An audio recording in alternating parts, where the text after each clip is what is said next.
Hello, YouTube land. This is Brent and Shawn coming to you from Lexington, Kentucky, the Bluegrass State. Before we get started, I'd like to say thank you to some of you that have sent me a message telling me about people who have taken some of the videos and posted them on different channels.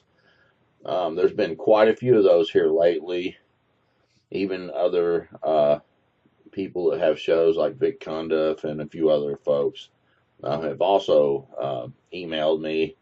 So it's kind of an epidemic at the moment, and I would never probably even find these things if it wasn't for you all. So thank you to each and every one of you who has sent me a message. Let me know so I can do some takedown orders that I'm going to do this week.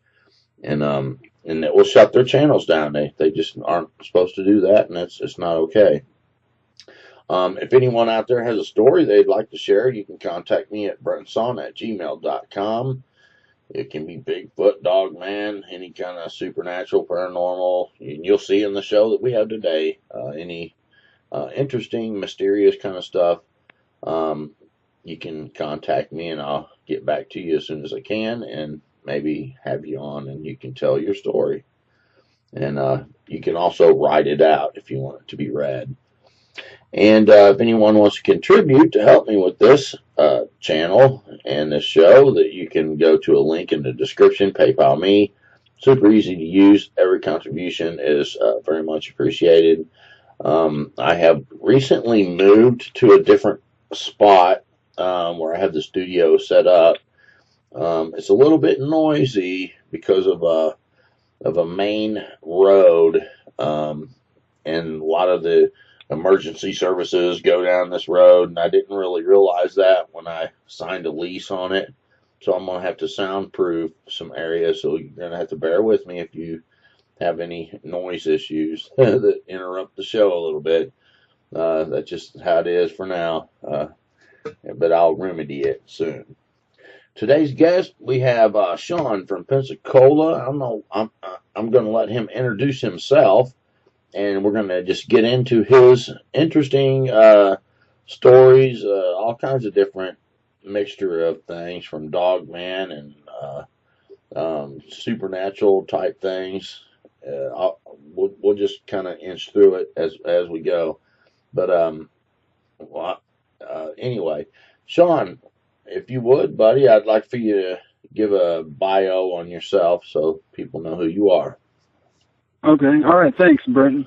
All right. Hello to YouTube land out there. I'm Shawn Infinger from Pensacola, Florida, and I'm an archaeologist, and I've traveled to different countries and seen some strange things. But, I've got to go to pyramids and Guatemala and Peru and Mexico, Belize, and I've had some other strange experiences, here in Florida as well.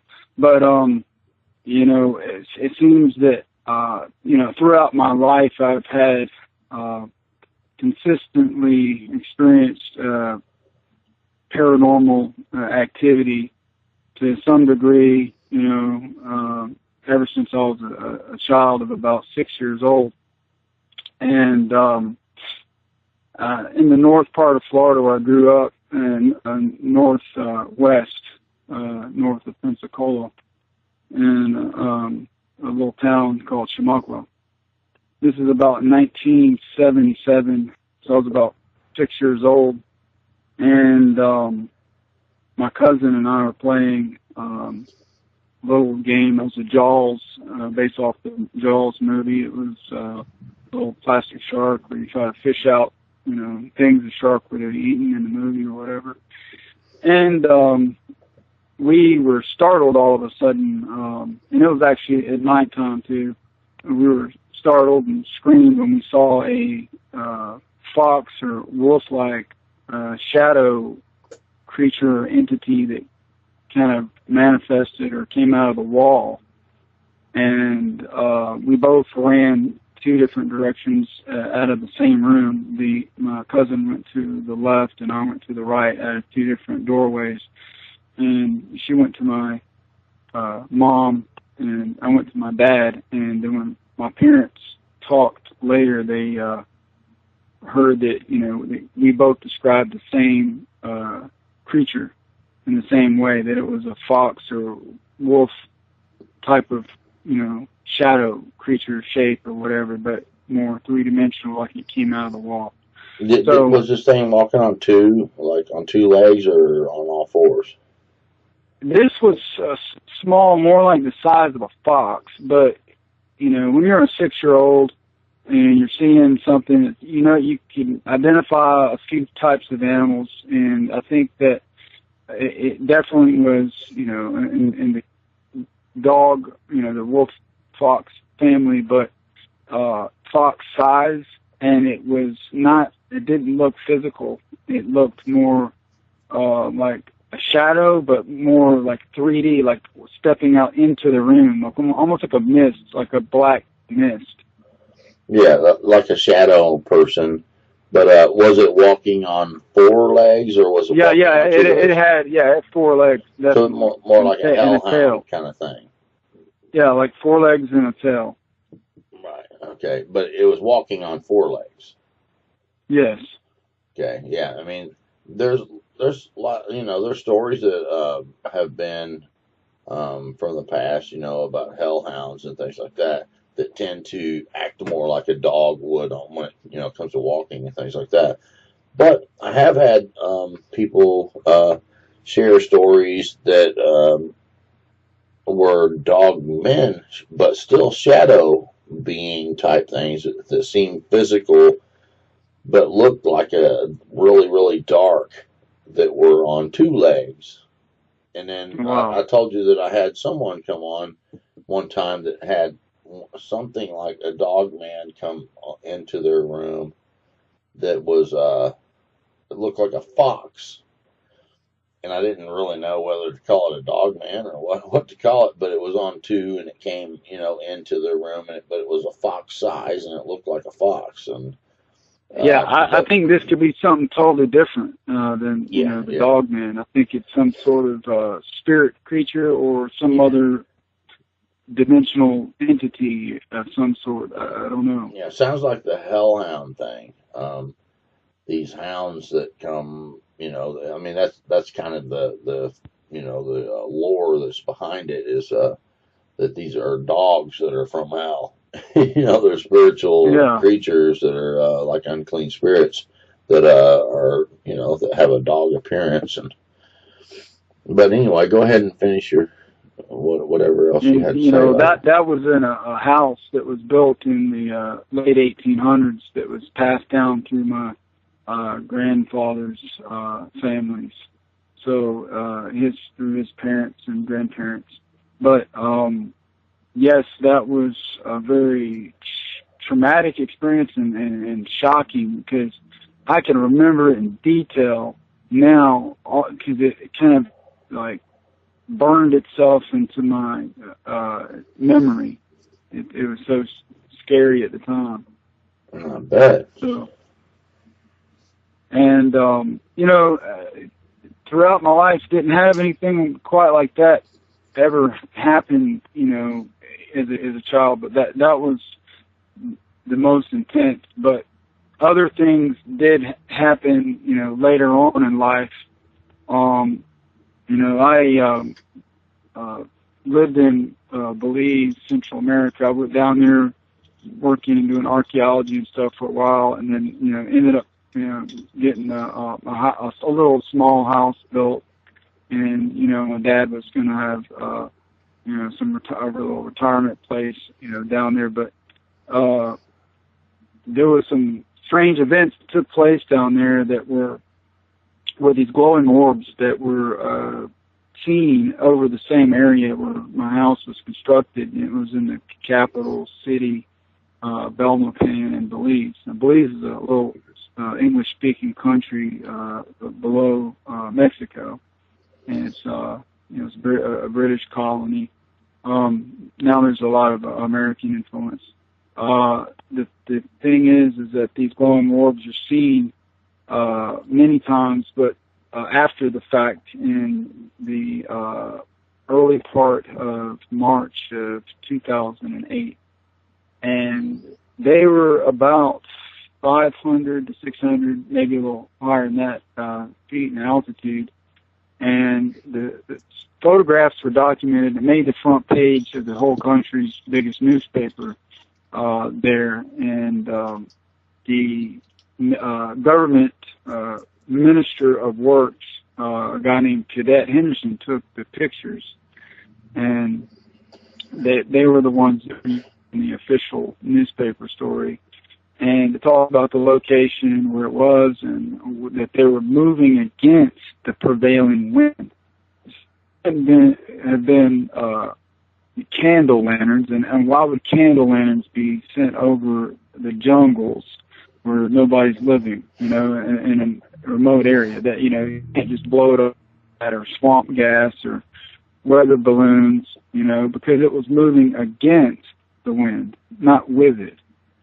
And so these glowing balls of light, there's about 12 of them, and they looked, like an incandescent light, like a light bulb. It's kind of a yellow, a light yellow glow to it, and perfect spheres. And so anyway, the photos were examined, and looked at them and zoomed in, and they did show what appeared to be a sitting humanoid type figure, a little distorted, but most likely, other than anything else, a humanoid type of shape. And they're pretty shocking if you look at them. And I could always email these in. You can check them out yourself. But the other thing that was strange about all this is that these glowing orbs would appear regularly for months, on a weekly basis. Maybe not as many, but one or two, and they would merge together. Sometimes they would separate. Sometimes there would be two that would fly next to each other and then stop and then go totally opposite directions, like north and south. Wow. And that really weird stuff, bizarre. Yeah. And it was seen by thousands of people. Right. There was somebody that came on and shared, I think it was like some Bigfoot stuff, and then they just happened to say, hey, there's something else that happened to me. And they were talking about these, it happened to him and his dad. He was like, they were out in the country somewhere, and it was when he was a baby, the guy who I was interviewing, and he said he saw these bubbles coming up. They were like round sphere, bubbles, and they had babies inside of them. And he was sitting there looking at these babies, and babies in a bubble, it's as crazy as it sounds. And, that was just so bizarre to him. There were several of them that were floating up, and he was looking at them in detail and everything. And he never forgot that. And one time he was talking to his dad, and his dad told him about something that happened, exactly the same thing that happened to him years, when he was a kid. And so I thought, man, that is so crazy, bizarre, what the heck is that about, But the spiritual there's some unexplainable mysteries in the world there. Yeah, and I think with the there was a case in Great Britain, the Rendlesham Forest case actually had there's more to the story than most people have ever heard. And one of the parts of the story was these spheres that had these entities that were in them. Because, it was reported about these lights and stuff that came down into the forest, Rendlesham Forest, or whatever they call it. I need to send you these photos because you could see something in them. You could see clearly that there's something that resembles more than any other geometry a humanoid shape. Right. So, yeah. And you say thousands of people saw those, huh? Yeah, thousands of people, like from a distance. So I lived in that area, so I was only a few blocks away. But my house that I was getting constructed was right directly under that area that was sighted at. And that's why I think there was a ley line in that area, because the movement from where they came, where the glowing spheres came from, was like going toward where some of the big pyramids were. And, you know, the pyramids seem to have been built on these energy grid lines, ley lines, that maybe have something to do with, you know, ancient, you know, technology or something. I'm not sure, but there's some sort of connection between these spheres and them flying directly above the pyramids, and, you know, the pyramids where they kind of connect, you know, over the earth, like longitude and latitude, you know.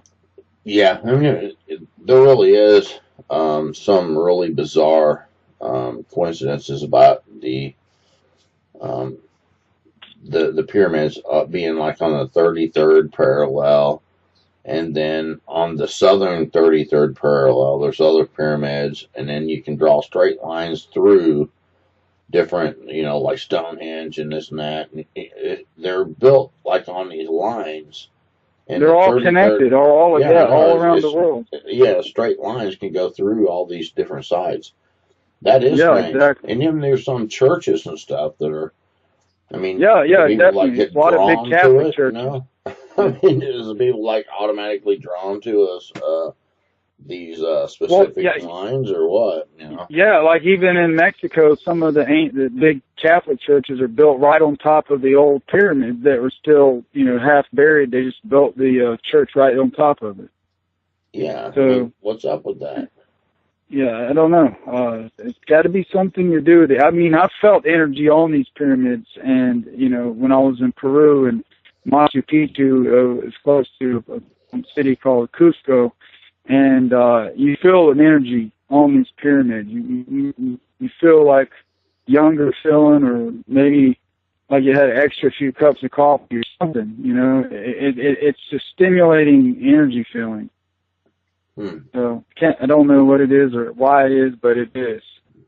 I need to build me a house on one of those. You know, excuse me? I need to build me a house on one of those lines. Yeah. Yeah. For real. I want some extra coffee in the morning. Me too. That'd be nice. Yeah. You know, something other that I think could have been an entity on the ground after those lights were seen. This is the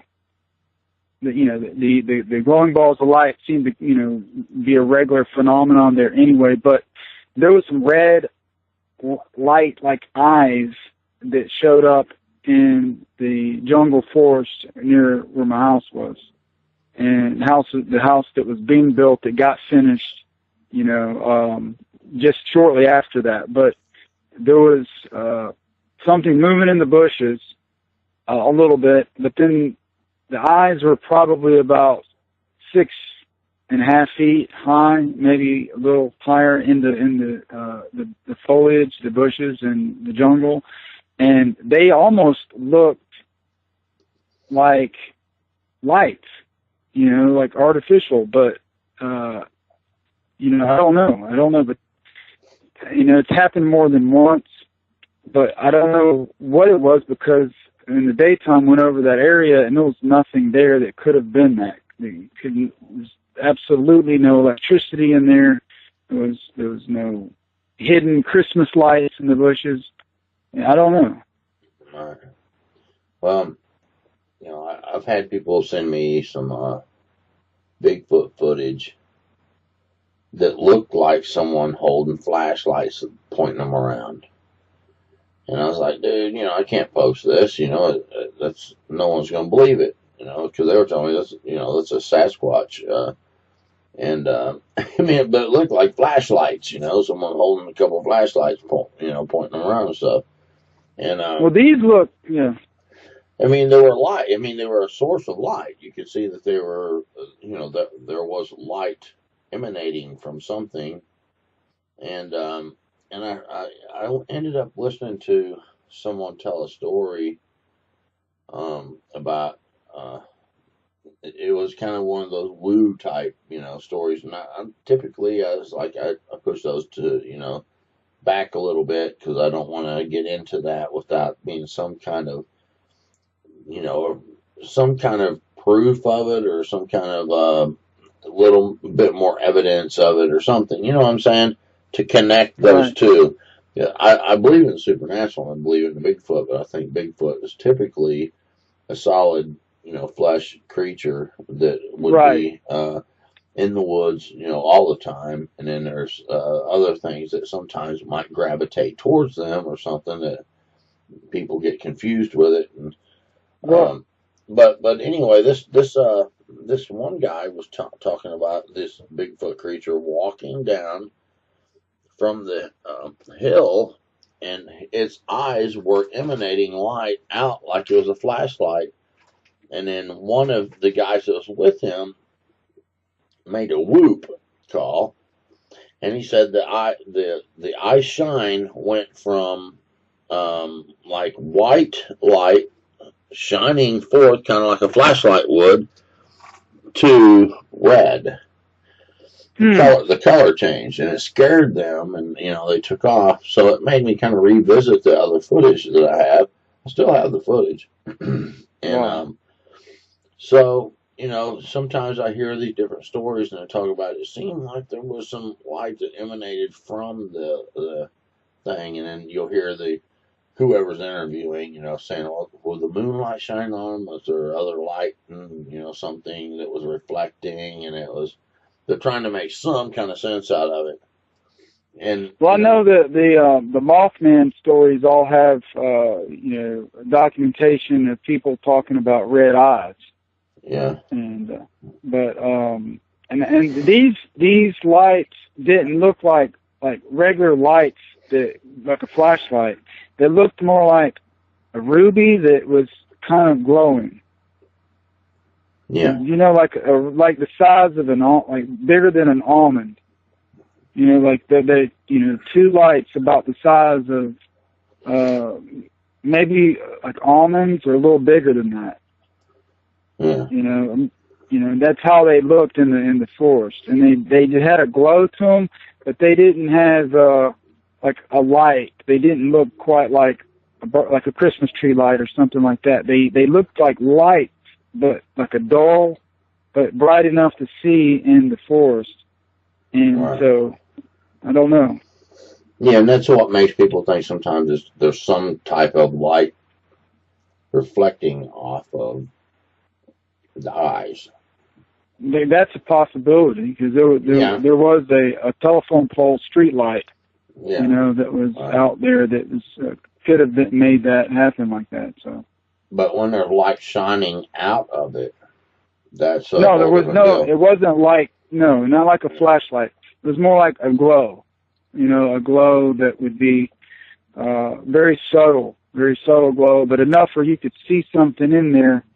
Almost.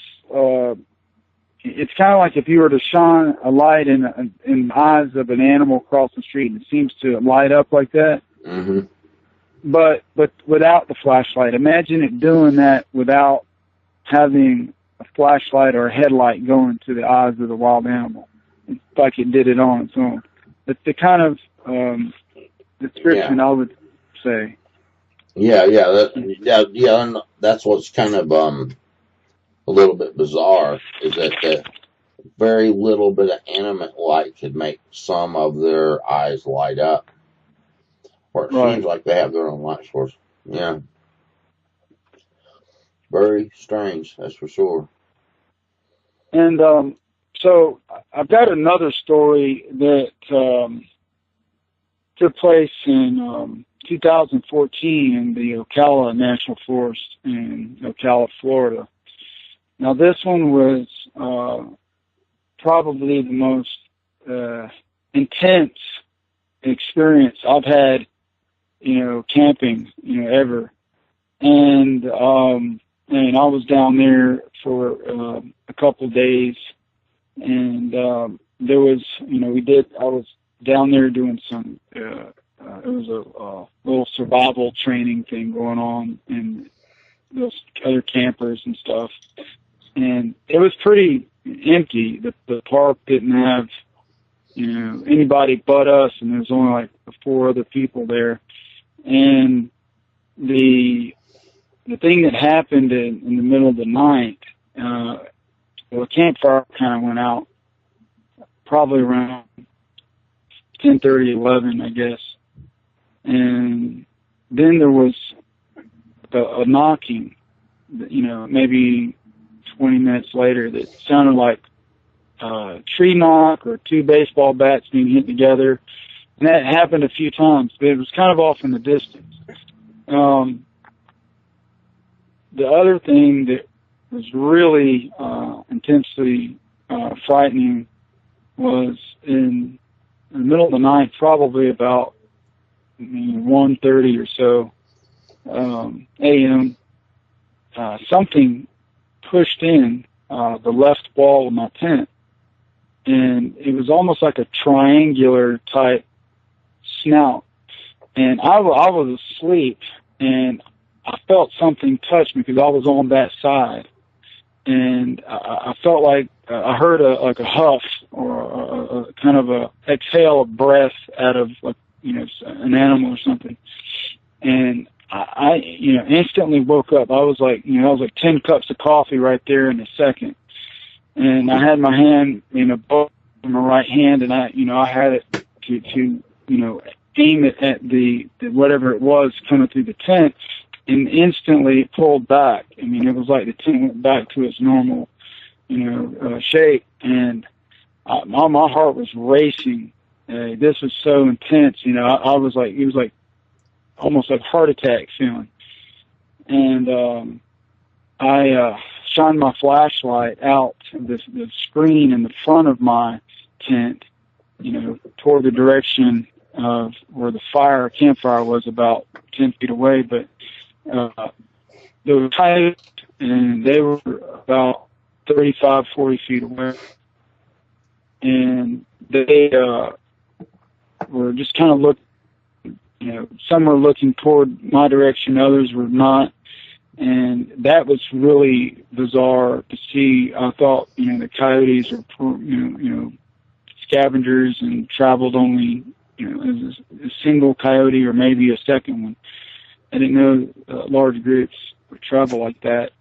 The other thing that was really intense was that the weapon that came and pushed its nose in on the tent, in the morning, looking around, you could see something was walking around there. That something, an animal. Some people were like, it was just a deer. It was just, I'm thinking a deer wouldn't be there with coyotes around. I'm thinking that, and, people were saying, it's just something else. But another tent got urinated on. And there was also, no footprints of anything that you could see because of the grass, and the leaves are mostly around the areas where we put our tents because it was softer there. And the coyotes, you could see their tracks over, in the sand and stuff. So this was real mysterious to me. I don't know what it was, but it was very creepy, very eerie. And it was too big to be one of the coyotes, for sure. And the coyotes, are only like 30 pounds or 40 pounds at the most. And, the snout of whatever this was probably, bigger than a lot bigger than a German Shepherd, or, a wild boar. I don't know. I don't know what it was, but a wild boar wouldn't be there with coyotes, I don't think. So I don't know what it was. So it poked the tent all the way in till it touched you? Well, I was, kind of laying more on the left side of the tent where I was, and, you know, it was like a 2-person tent, and it poked its nose or snout in, and it touched me. And so it touched down to like on my like chest area. And that's when I jumped up, and you know, the tent moved back flat again. I mean, that's a pretty good poke to push down and touch on the chest. Yeah, and because the you know, the tent, I didn't have it pulled really, you know, super tight outside, but I went outside the next day, and I was able to push on it.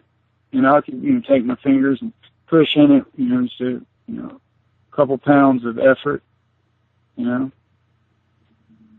Yeah, but still, it's Now, it wasn't like high up on the tent coming down.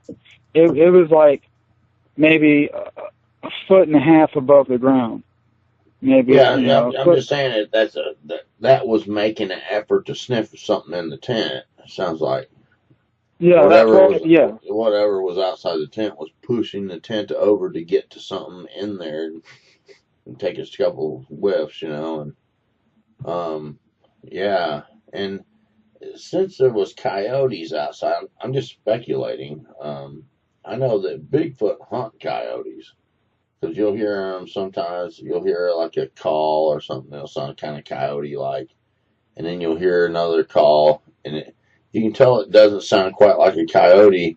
And then the coyotes will go off, and then you'll hear like a bunch of commotion, like you know, tree knocks in the midst of it and stuff like that. But then you'll hear like yelping, like there was a coyote caught. You know, like there was a. Well, I heard coyotes. The coyotes were making noise all night. You know, pretty much like after all that happened, they were making noise in the distance. It was hard to sleep. I woke up with circles under my eyes. You know, it was very intimidating. You know, I didn't like the feeling of it because you know, you felt.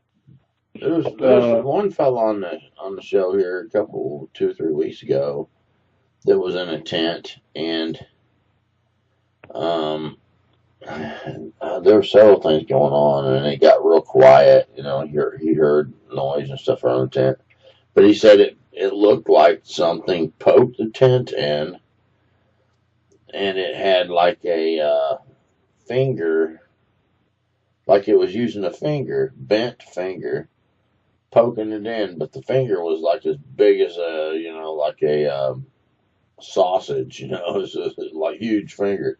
He said it was bent in, it pushed in, it stayed there. And he said he smacked the finger, and he said it didn't withdraw his finger. He smacked it and it stayed there. No, that's not a freaking animal. You smack something like that, it's going to jerk it back. You know what I'm saying? It didn't. Right. That's not cool. That was freaky. You know, when you smack it, it stays right there. It's like, that ain't nothing, you know. It's like, dang, man. That was messed up. Scary. It's like, dude, that's messed up. And he said he went right back to sleep. I think he got hit with infrasound because there's no way you would go to sleep in a normal situation. It's like the lions use, right? Yeah, I mean, you got something pokes your tent way in, you smack it, and it stays there. And then then it draws its back real slow a little bit later. And then you go to sleep. Nah, that's not normal. You know. And I've told them different stories I've had where people got hit with infrasound and went to sleep. Or there's all kinds of different types of effects. So, I mean, I don't know, man. I mean, it's just looking at these mysteries like this and trying to figure it out, but that's bizarre. Well, with the coyotes being in a pack like that, isn't that kind of strange that, like, 7 or 8 coyotes would be traveling together in a group? I mean, that's more like a wolf mentality. I thought, you know, wolves travel in big packs, but I didn't know if coyotes do or not. That, to me, was like... Well, dogmen sometimes travel with packs like that. And that's what I was thinking that whatever it was had a triangular snout, and it exhaled. It something breathed right when the tent was kind of came in, and with a triangular indentation in the side of the tent.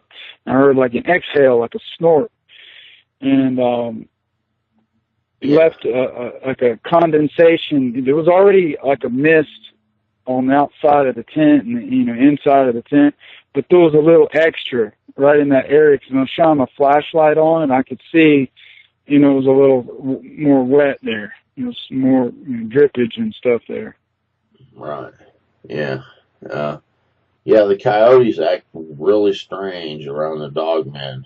I don't know exactly why, but it's almost as if the dogmen have kind of a control over the coyotes or something.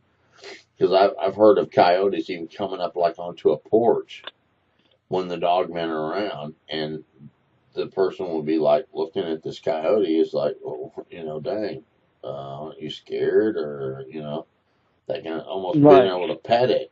But I mean, there's so many bizarre things like that. I have one story, hopefully I'll be able to try to get soon, where I think it was a Bigfoot situation.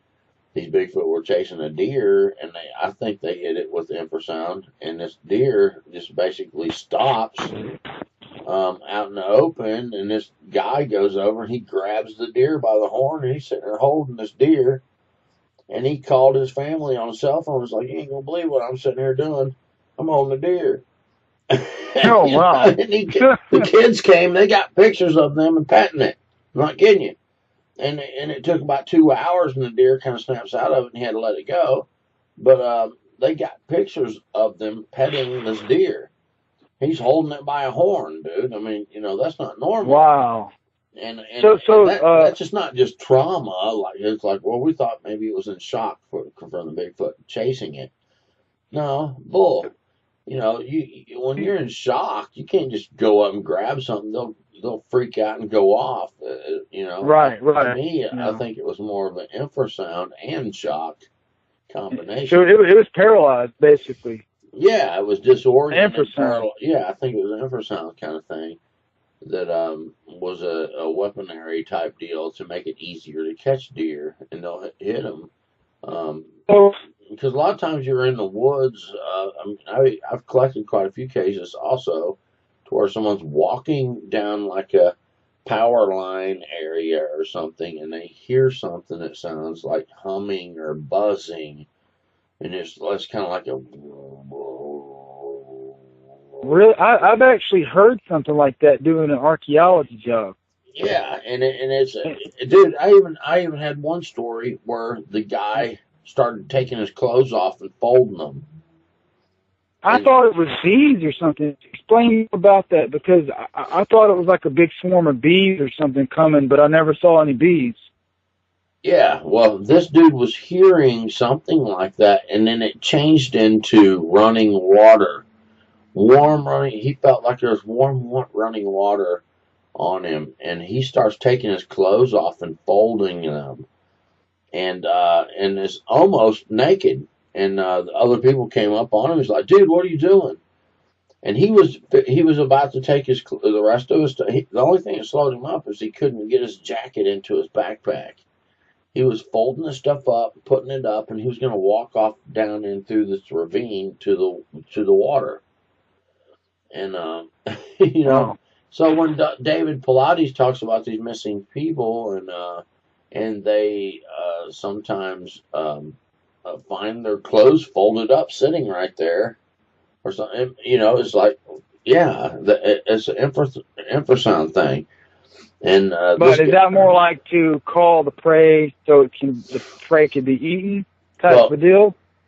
It seems like to me that there's a type that kind of will lure you, make you feel warm, and they'll make you undress and fold stuff up. I mean, I don't know why they fold the stuff up, but that's what they do, And then there's another type, like a fellow from Oklahoma, that would almost put him in a hypnosis, where he was kind of like in La La Land, and he snaps out of it. And he's like, "Do you all hear that?" And then as soon as he snaps out of it, he shakes his head, something roared at him. like it was mad that, hey, how dare you snap out of that? I was putting you under this trance, but Wow. it was hypnotizing him almost, Mm-hmm. almost like a mesmerism. But there's got to be an ulterior motive for what they want. Yeah. Do they? Oh yeah, do they want? It's hunting. Do they want a dinner or what? I mean. Yeah, they're hunting them. Yeah, they're making them into easy prey. Typically, you don't. If someone folds their clothes up, you find the clothes and never find the person. Right. So that's making them into prey. Yeah. And the La La Land thing that the other guy got put into, that makes you wonder too. I mean, he was being put into a trance is all he knows, So the dogmen and the Bigfoot both use infrasound. Seems so, but yeah. Apparently, Bigfoot is more of and different tactics. Go ahead. Bigfoot would have to be more carnivorous than previously thought, right? So definitely omnivorous, but maybe a little more carnivorous, because it'd be hard to maintain a huge body like that and just eat vegetables. Bigfoot would have to be eating plants and stuff all the time, like a gorilla, because a gorilla's sedentary and pretty much stay in the forest and eat these giant leaves and sit for hours and hours and don't move. But if that gorilla had to, could eat meat, then they could travel a lot and be nomadic or whatever, and move around far distances and just eat meat. But I mean, Bigfoot being 700 to 1,000 pounds or whatever, and eating strictly plants, they'd be seen a lot more. Yeah, they're not just eating plants. They have to eat meat. They have to eat meat. Yeah. A lot of times in the spring, people find like carcasses, and just the kidneys or the liver and stuff like that are gone out of it. Heart, they're eating all the high iron and, some of the high vitamin type parts out of it. And they'll leave the rest of the carcass. Wow. Yeah, so, a Bigfoot creature is probably got to have about 13,000 calories or something like that a day to build. He has to eat a lot of meat. Yeah, meat and whatever's available. In wintertime, it's going to be a lot of meat, probably. But it's a lot of calories. But they're very capable. I mean, they can hunt with a rock, Mm-hmm. And they work together with the tree knocks and stuff like that to, hunt down stuff. They'll have blinds and stuff by game trails, and you hear a tree knock. When you're in the woods, you hear a tree knock. Something might be hunting you. Yeah, I've actually heard those before doing, archaeology. I've heard that before, and really I heard it clearly at when I was in Ocala Forest. I heard it in the distance, and this was hours, before the coyotes and the tent episode. But so there could have been, a skunk ape or something. They may have been hunting something else, but they could be hunting you. I mean, you don't know. People come up missing in these forests. That's all there's to it. I was listening to some guy earlier today, and he was talking about, well, I don't know, people that talk about the Bigfoot being aggressive and blah blah blah. I have heard cases. I've got stories on my channel where someone watched one kick a door in and take an old lady out of her home because she put a lock on the deep freeze on the porch, and people are feeding them. I know of some people in Utah that feed these things, been feeding them since 1800s and something, way back. And when they stop feeding them, their livestock come up missing, and they start hitting the house and all kind of crazy stuff. Even other cases where they're stealing the feed, dog food, out of a big vehicle they got where they store all this stuff. They'll come kill the dogs, and these things are aggressive. They can be, and sometimes maybe they And aren't. super smart too, super intelligent. But this one guy, he's talking about, my experiences have not been aggressive. Well, maybe yours haven't. I believe you. That's fine. But not everybody has the same experience. Sometimes these things are aggressive. Well, see, I was, based off a gorilla, they can be aggressive, humans, and they're extreme plant eaters. So when you talk about Hold on, you've been just cutting that real bad.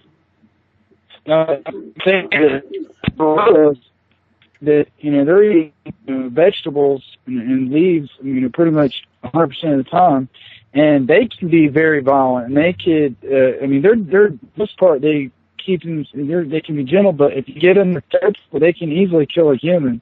Just a few seconds. But if you're talking about something that's bigger than a gorilla, like double the size of a male silverback, and it's eating 60% of the time it's eating meat, then it's probably more aggressive because it has to be to get the meat. Yeah. I don't understand what people are thinking when you're talking about a creature that's so huge. Very smart, very intelligent. They're going to avoid humans because they're not going to want conflict with humans, because they're going to know that conflict with humans will end up resulting in death of your tribe. And that's been the case over history, And so that for the most part, intelligent. if they're opportunist, when they catch you hiking out in the forest and you ain't got but one or two people with you, they can go snag you up and ain't nobody ever gonna know. No. You know what I'm saying? There's not much of a danger of a posse coming after them or something like that. So I think they're not stupid. I think that they'll take opportunistic deals. And because there's one fellow I've been talking to up in the Utah area. There was this camper, one of those big Winnebago type campers. Family out there was camping and what have you.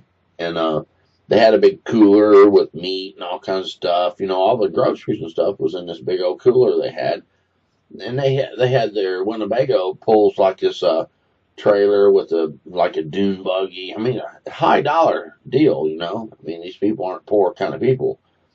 Well, something stole their cooler with all the food, and they thought, well, maybe some homeless people or something come and stole all the food. They went and go get some more food.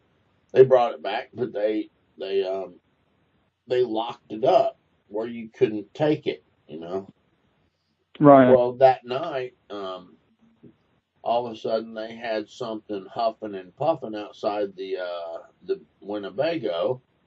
Here's the husband, a wife, daughter, which was really young, like 9 years old, a son, maybe someone else. I can't remember how many people total, but I remember there was a little girl, daughter, and another little son.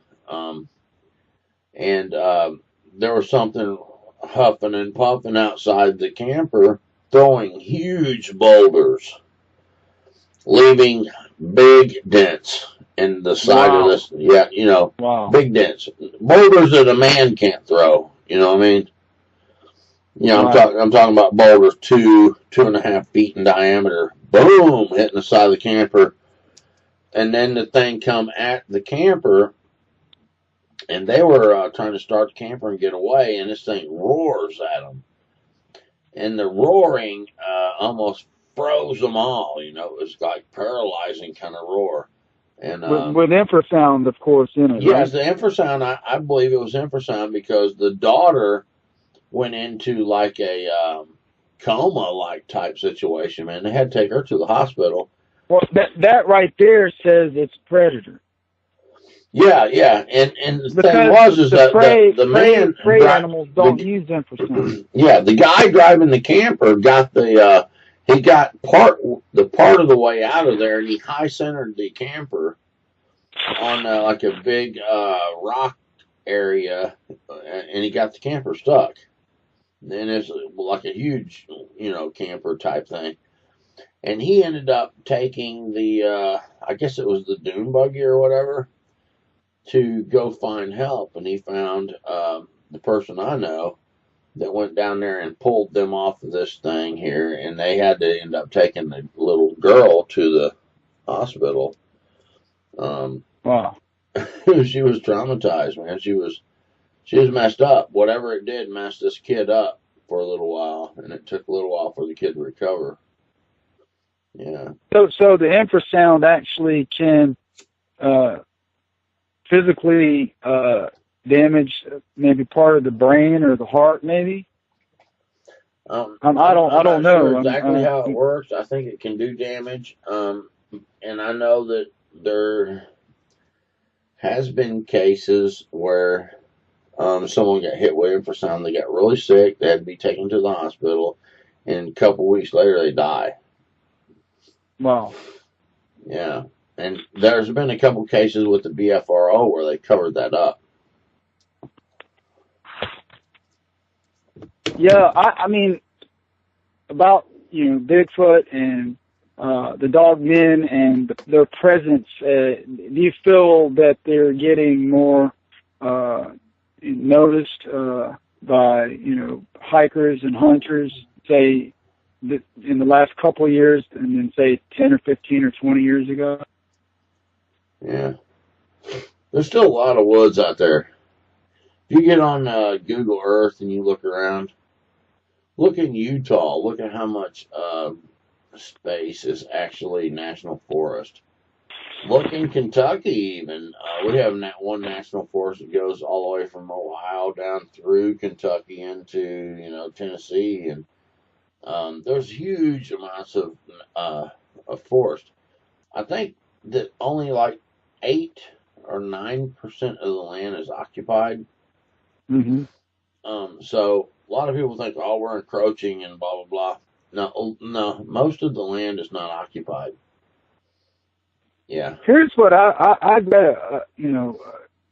I don't know if there's a connection between the Navajo Skinwalkers and the dogmen or not, because it seems like the dogmen run with coyotes, and the Navajos talk about the Skinwalker being a coyote shapeshifter that goes back and forth for human form, usually a medicine person, medicine man, or medicine woman. But the thing is that it's a coyote, usually more than a wolf. I know there's sometimes other animals, but the coyote seems to be the main one.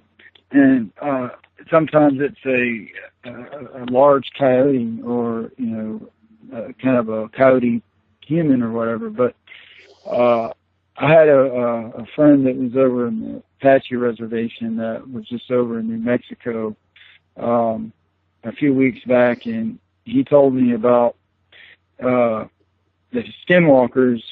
They've actually seen people that were able to do that, and they knew about it. And there was also strange coyotes and stuff that would show up and that were really big, and then a few minutes later it was a person or whatever. But that kind of stuff has been seen over there near Dulce, New Mexico. Right. And I know that is a very old, passed down, oral story, traditional story that's been talked about, with the Navajos. And the Apaches apparently know about it, but don't have anybody in their tribe that actually are Skinwalkers, apparently.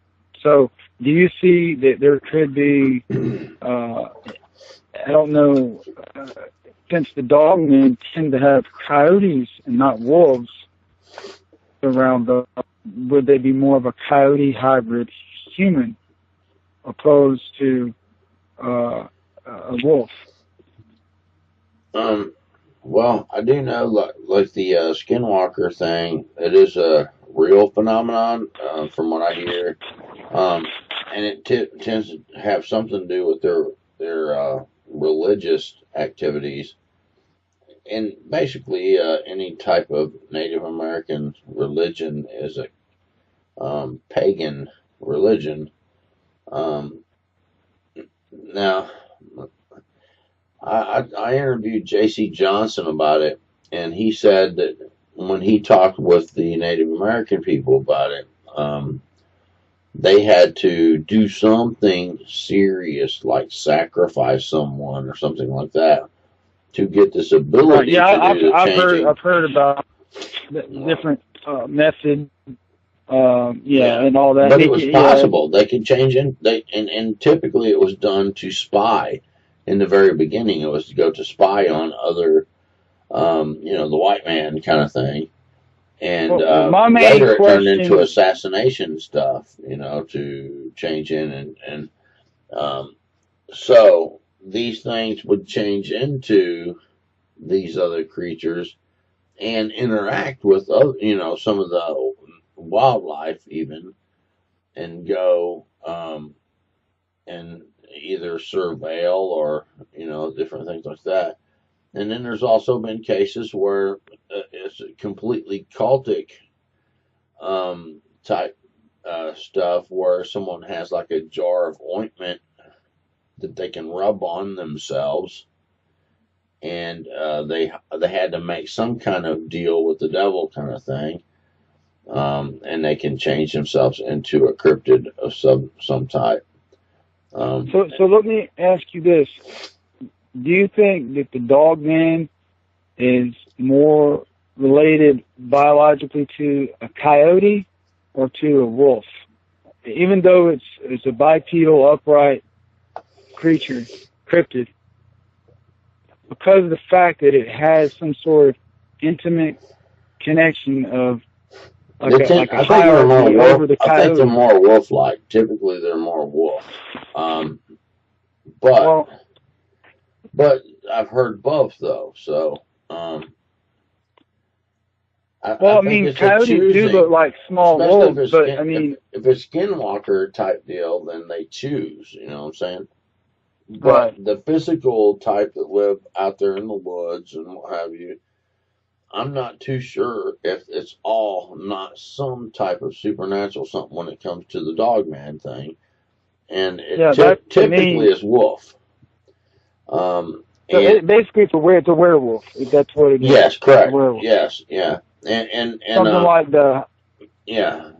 The people who have been in high levels of satanic worship and stuff like that will tell you that there's real things such as werewolf, and there's real, and they look like the typical dogman. Once you change into it, it looks like a dogman. It's not, maybe it sometimes looks different or whatever, but, like between a human and a whatever, but you can change either into a dogman or a vampire. And some people think the vampire's not real, but there's been people who come forward and say, look, I could grow fangs and bite people and can and live from blood. And, and that sounds crazy, but I'm telling you, when it comes to that type of stuff, man, that's some very satanic, demonic kind of, you talking about legions of demons involved. It's very, very bizarre. But people can do it, I'm telling you. I believe it. Well, the werewolf stories go back into Europe, too. Like ancient Europe and England and throughout, many parts of Europe, there's those, stories and legends of werewolves. So if you start connecting that to the dogmen, and do you think that they've been very elusive and super intelligent, and maybe I don't know if they have a cloaking ability, where they, can, like a chameleon, where they can blend into the forest, where it's almost like a camouflage. If they stand in front of a green, something, and then they blend in with it. I mean, I'm not sure, because the fact that they're so elusive. Well, there might be a type of dogman that is a Genesis 6 type thing. Because there's been people that conjured up a demon or something to go after someone. When Right. they want to sick a demon on someone else, whatever. They conjured up a demon or the fallen angelic being or whatever. When it showed up, they said it was a werewolf. When it showed up, and it was like a famous demon too, like Astroth or something, And I can't remember which one it was, so I'm just saying that name. It was a name that you've heard of before. They said it showed up and it was a freaking dogman. Now, and if angelic beings fell, and a third part of them fell, and they started intermixing with the daughters of men and what have you, and made these other creatures, they corrupted all different kinds of flesh and what have you. If there was a certain type of fallen angel that looked kind of like a dog man, and it bred with human, like woman or whatever, it would make this corrupted flesh. Right. Or you could say that they intermixed with they corrupted all flesh. Right. Because there seems to be a type that lives out in the woods that's there all the time. Right, like whether flesh and blood creature. Yeah, so that you look at the beasts that are before the throne in Revelations.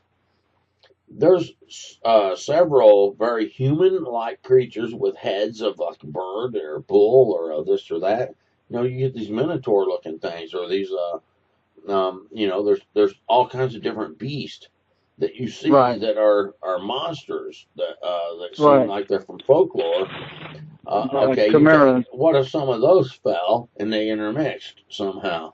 It would make these, so these creatures that you're hearing about, there's something to do, with that kind of thing, which would make some of them physical beings out in the woods, but the ones that have been disembodied, whenever those things are killed off, like from periods of time like the flood, or even after the flood when Israel chased down Nephilim and killed them and things, there's going to be some disembodied that would probably be able to appear in, different kinds of forms, whatever form they lost, Right. And there's too many people seeing these creatures, that, there's got to be something real there. There's too many people. It's been going back in tribal traditions about seeing things that are like dogmen and Bigfoot, and there's even like the Hindu god Ganesh with the elephant nose. I've seen a humanoid type creature myself. I know what I saw. I don't care what anybody says. I know what I saw. I'm telling you, I saw this man type creature. He had blue around his nose area all the way up to the cheekbones, and there was a nose that came all the way down to his chest, and it was floppy and pendulous, kind of like an elephant trunk.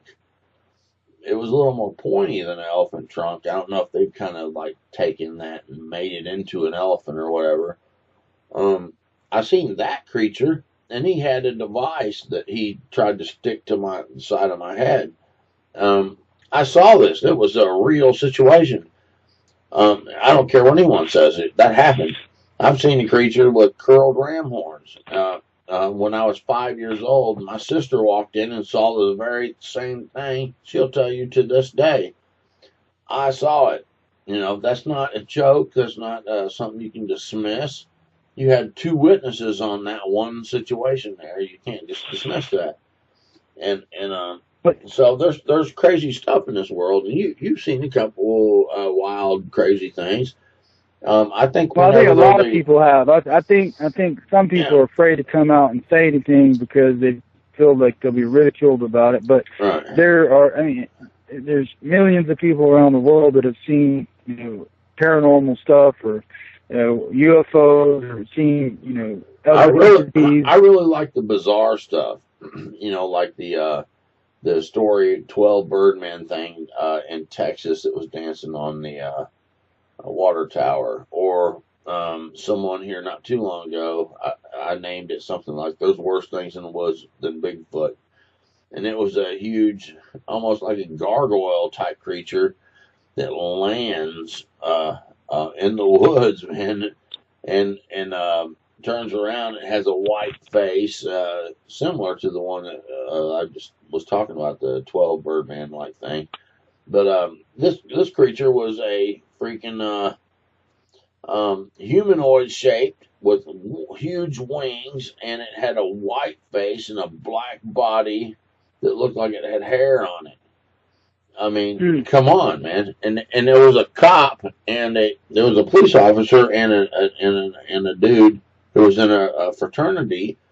They were going out there to do like a fraternity type thing, and in Puerto Rico, I think it was, and this creature lands there, and the cop starts shooting at it and stuff, and they got out of there, but they were freaked out and panicking, But I believe them, man. After talking to them, I can tell when people are lying, or someone might be able to slip something by me, but that there's to me too many true. stories, and there's people with that are out there that are police officers and forest rangers and even astronauts. When you talk about the UFO stuff, that are coming forward and blowing the whistle or whatever, explaining what they've seen. And I think there's more to this world than just the physical 3D.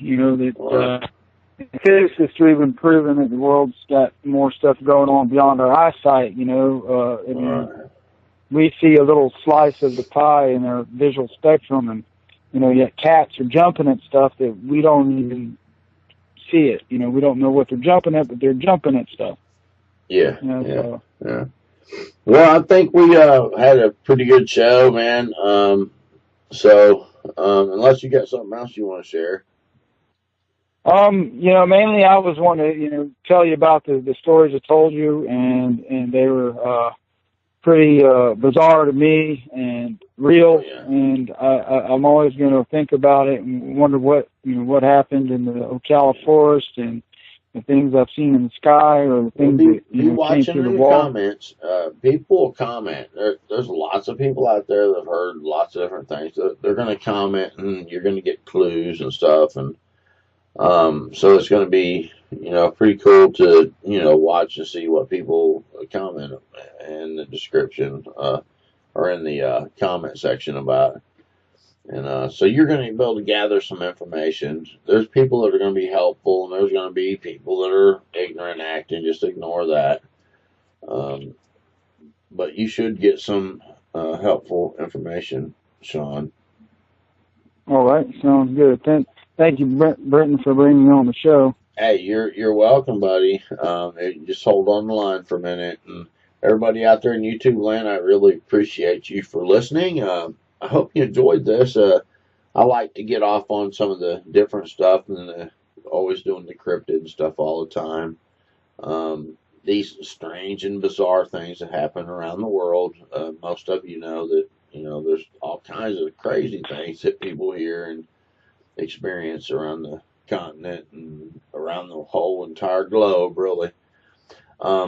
Thank you for listening, and if anyone out there has a story they want to share, just look in the description. I'll leave my email, brentonson@gmail.com. Just contact me through that, and give me a description of what you would like to share, and I'll get back in touch with you. Give me some contact information.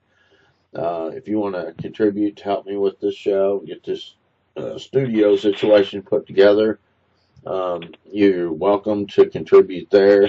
PayPal me, super easy to use, and I appreciate everyone's help that has helped me. And thank you to all those who have tried to warn me about people stealing the shows and stuff like that too. I'll get that taken care of here in the next couple of days. Got a whole lot of those things to deal with. So anyway, that's a nuisance, but you got to be, got to be diligent and deal with it. Now,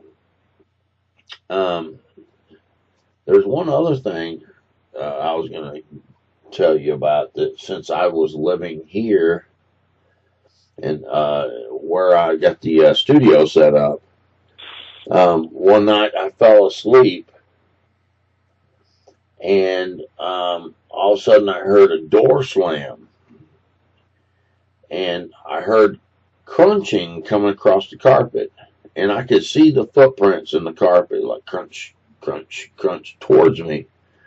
And right when it got over, right up to where I was sleeping, and I didn't have a bed or anything over here yet. I was laying on this I put half of the couch in one room, half in the other, so everybody could sleep or whatever.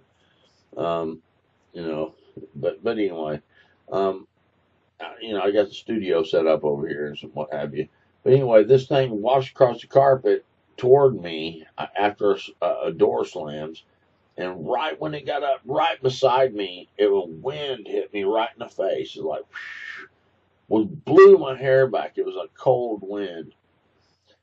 And immediately I went to praying. And, it's like, oh man, I haven't, prayed over this place yet or anything.